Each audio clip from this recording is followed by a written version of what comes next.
So what are core values? Core values, what does it mean, core values? Well, core values, it's defined as who we are and how we do things. Okay? So who we are, how we do things. Mission, what we do. Vision, what will happen. Core values, how do we implement the mission and the vision and the strategy. So core values are values that we embrace that will impact the way we make decisions, the way we plan. It's all about core values. Okay, so core values, so you understand the values that are most important to the organization, which guides its decision-making process. Believe it or not, the way you make decisions is not just dependent on mission, it's not just dependent on vision. Your core values will shape how you strategize. Another word for core values, the culture. Every organization has a culture. No organization has culture that's perfect. So we are always moving, adjusting our culture. And one of the biggest, hardest job of any leader is to change the culture. Some families, their culture is toxic. I've been to some families. My goodness, once I enter the house, I can tell already, this is tense. The whole situation is tense. That's their culture. Maybe the father is always short-tempered, or the mother is always angry. So every family has a culture. I have some other families, I go there, man, it's relaxing. Everybody's laughing. You know why? The culture there is fun. So every organization has culture. CCF is not perfect, but these are the cultures we embrace. Example of culture. Disney. What's the culture of Disney? Walt Disney. Safety, courtesy, fun, efficiency. That's what they value. Okay? Example of another culture. Southwest Airlines. Southwest Airlines is famous for fun-loving attitude. That's where this company today is trying to copy, Cebu Pacific. They try to copy, okay? But Southwest is the only airline company that continuously makes profit year after year. Southwest Airlines. Amazing culture. Can I tell you something about their culture? Because they are fun-loving. One day, there was a passenger who got annoyed. And the passenger wrote a complaint letter to the president. Because the steward was making fun, the stewardess, okay? They're putting on the life jacket, say, in case we crash, you know. He dramatized everything. They were going to die. And then, you know, he was trying to make people laugh. And then the customer said, please, don't do that. It's bothersome. You know what the president did when he got the letter? He wrote, dear customer, thank you for bringing up your concern. I'm really sorry. We will miss you.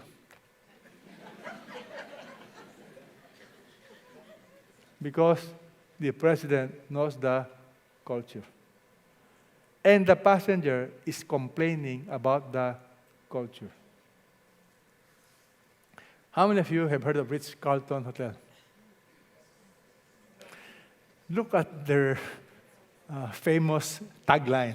We are ladies and gentlemen, serving ladies and gentlemen. Look at their core values: genuine care, comfort, finest personal service, fulfills even the unexpressed wishes and needs of the guests. If you ask them a question, they will never use their nose and their mouth to point. Where is the toilet? They will never do that. You know what they'll do? They'll accompany you. Now, one day, a customer called. He was on the way to the airport. He said, I'm sorry, I left my laptop in my room. And I'm about to board the airplane. You know what they did? Without much fanfare, one of the staff got the iPad, took another airplane to meet the guy in Hawaii. When they landed in Hawaii, he went to see the guy, returned to him the iPad, took another flight back to where he came from. Let me ask you a question. What will happen to that customer who left the iPad, but they delivered the iPad to him at no extra cost? What do you think will happen to that customer? I tell you, that customer is going to be his customer, raving fan for life. And my friend, that's what I want your D group and CCF to be. Our culture should be such loving culture that people will come. Even if it's traffic, they will want to meet you. You know why? Because they love you. Hindi yung, ay nako, mabuti na lang, umulan. Okay. Biblical values. So what's our values? Biblical values we practice in order to accomplish our mission and vision. So I want to let you know, would you like to know CCF culture? All right. Now, I'm not saying we are perfect, but we have simplified the wordings of our culture. It's still the same, but we have worded it as follows. Our culture is love. Say that with me. Love. So what does it mean? Our culture here, we love God and love others. In other words, we emphasize whatever we do, it's about God. We love Him, and then we love others. So I tell our staff, I tell our managers, if you want to err, you err on the side of relationship. In other words, everything being equal, how do you make decisions? It might cost us a little bit more, but I will say we err on the side of relationship. I'll give you examples later on. So what's our first core value? Love. Turn to your neighbor. Tell your neighbor, I love you. And the reason I love you, because I love God. Okay? So we need to practice this love. So this month, what's our series in CCF this month? What's our messages? Radical love. Do you know this is preached all over the satellites? All over. Eventually all over the world. All CCF, we will learn radical love. Okay? Next, when you love God, you will obey. So our culture is obedience. We submit to God's word because we love Him. And we submit to human authorities. You know why? Because we love. You see, when you love God, you obey Him. When you obey God, you obey authorities. That's in the Bible. And I praise God, you will notice a lot about CCFers. We are not rebellious people. We submit to authorities. That's the culture here. Not perfect. We have minimal grumbling, minimal complaining, I hope, but that's what I heard. And then, when you love, you will volunteer. You will serve. That's why 90+% of all CCF staff are all volunteers. People don't realize this. Our satellites, our pastors, our leaders, they're all self-supporting. Are you aware of that? Because of love. Even our international satellites, many people don't realize. Our pastors in LA, in New Zealand, many of them are all what? Self-supporting. They volunteer. That's our culture, volunteer. You know why? Because we love. When you love, what will you do? Serve. That's natural. You cannot say, I love God, but you don't volunteer. And lastly, if you love, you begin at home. So that's a core value. In CCF, the family life is so crucial. My pastors know our value. You know, if they want to take a vacation, they just use the magic word. You know what's the magic word? I want to spend time with my family. Immediately approve. Why? That's culture. That's our value. We will allow pastors to take a break. If they have family problem, take a break. Fix up your family. That's value. What's the use of serving God and your family life is a mess? That's hypocrisy. So we don't allow that. So what's our value? Engage the family. So are you ready for me to expand our core values? What's our value? Love. Say that with me. Love. Yeah, very good. What's our core value? Love. All right, let's begin. Love God, love others. So I'll just go over quickly why it is love, because that's the greatest commandment. Remember? Somebody asked Jesus, what is the greatest commandment? And he said, the greatest commandment is what? Love God, love the Lord your God with all your heart, soul, mind, and strength. So that's the greatest commandment. And he said the second is like the first. The second is like the first. You shall love your neighbor as yourself. And then he tells us, on these two commandments depend the whole law and prophets. So, ladies and gentlemen, may I suggest, Jesus simplified the entire Bible. He simplified the entire Christian life. Love God with all your heart and love one another. Now, when we say love, what do we mean by love? Let me have a quick review. Love is not just emotions. It is not just feeling. It is not just sentimentalism. Look at the biblical word for love. If you love those who love you, what credit is that to you? If even sinners love those who love them. If you do good to those who are good to you, what credit is that to you? Even sinners do the same. So Jesus is talking about another kind of love. He's talking about real love.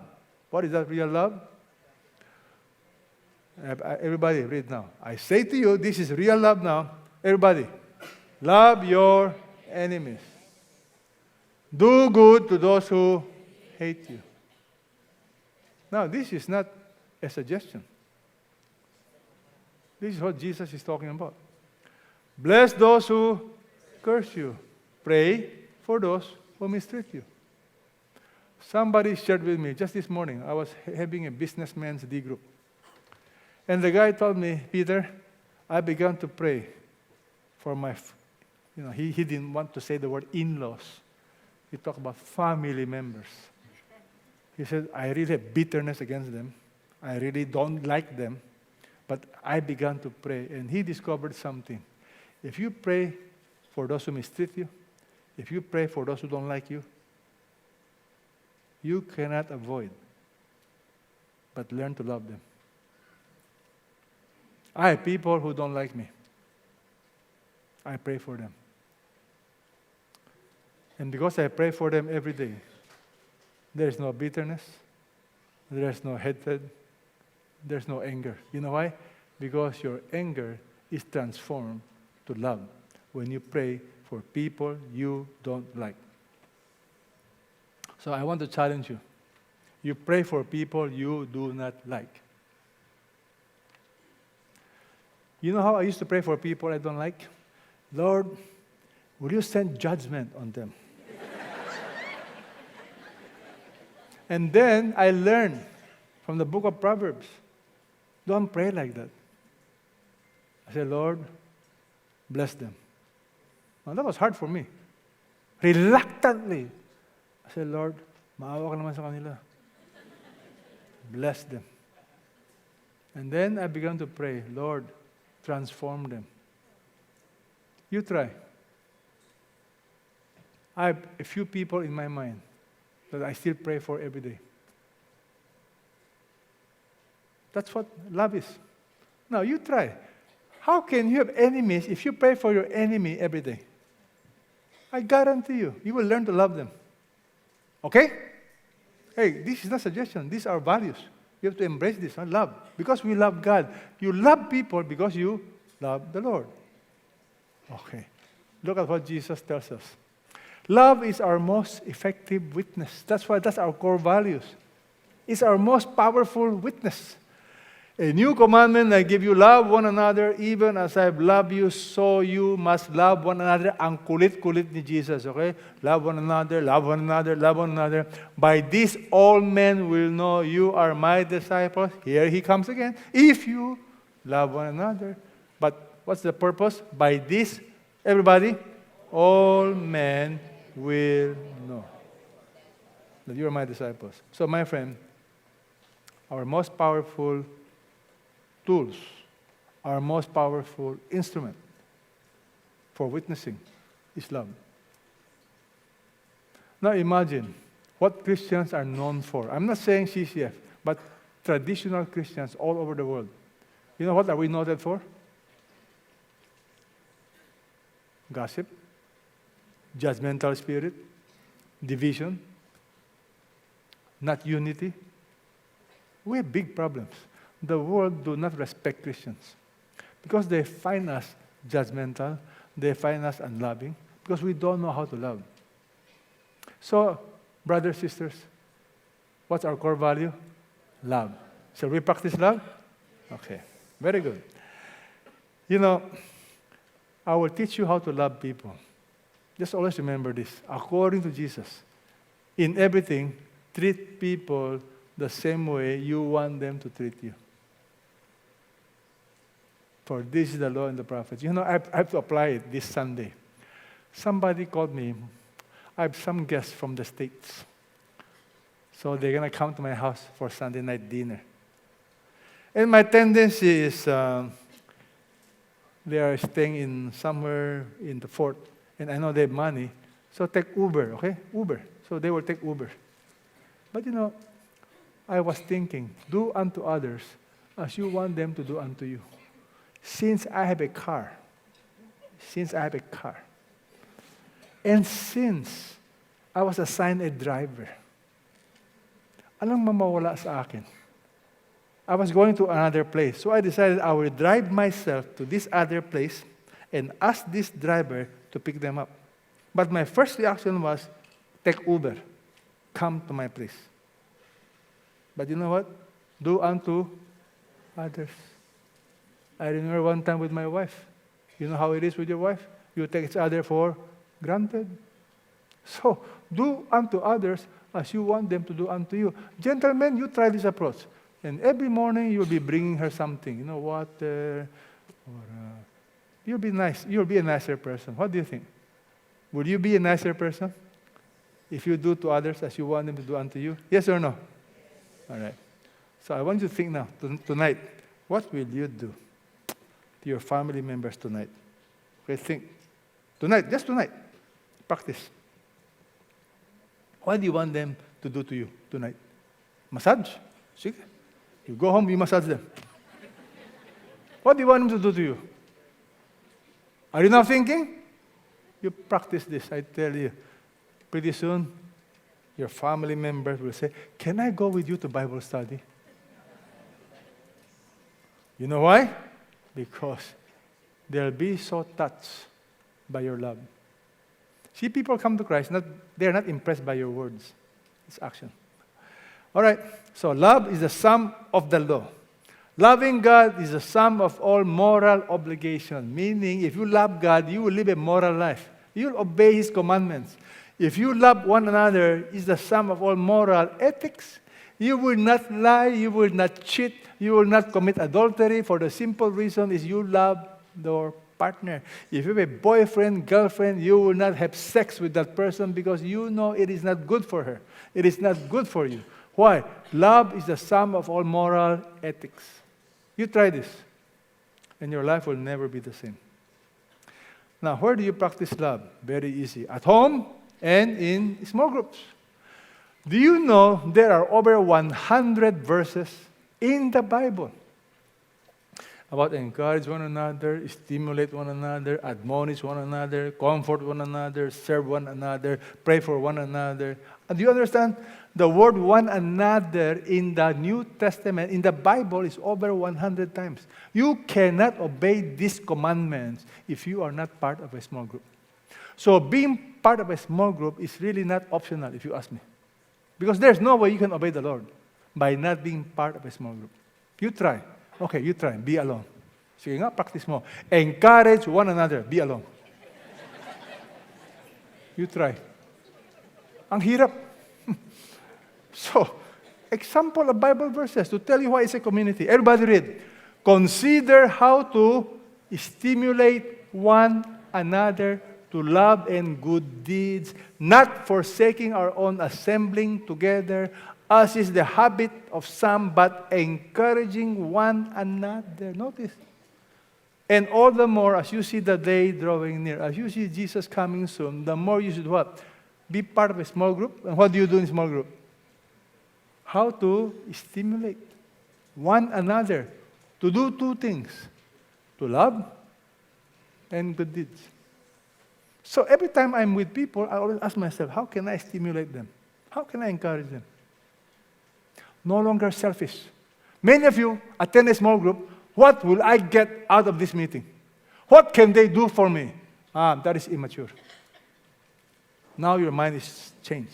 How can I bless you? How can I stimulate you to love and good deeds? So will you evaluate yourself quickly? Rate yourself. 1, not true, somewhat true, true, very true. These are the things you can check yourself, okay? Is there anything or anyone in my life that competes with my affection for God? 1, not true, very true. Do I consistently show love to my family, friends, and co-workers? Do I gossip? Do I speak the truth in love? Later on, you will have time, but I just want you to be thinking, okay? So in the area of love, everybody, so that you'll be relaxed, 1 to 5 in the area of love, okay? 5, you are as loving as Jesus. 1, you are as loving as the devil. 1 to 5. Where are you? In the area of love. Love for God, love for one another.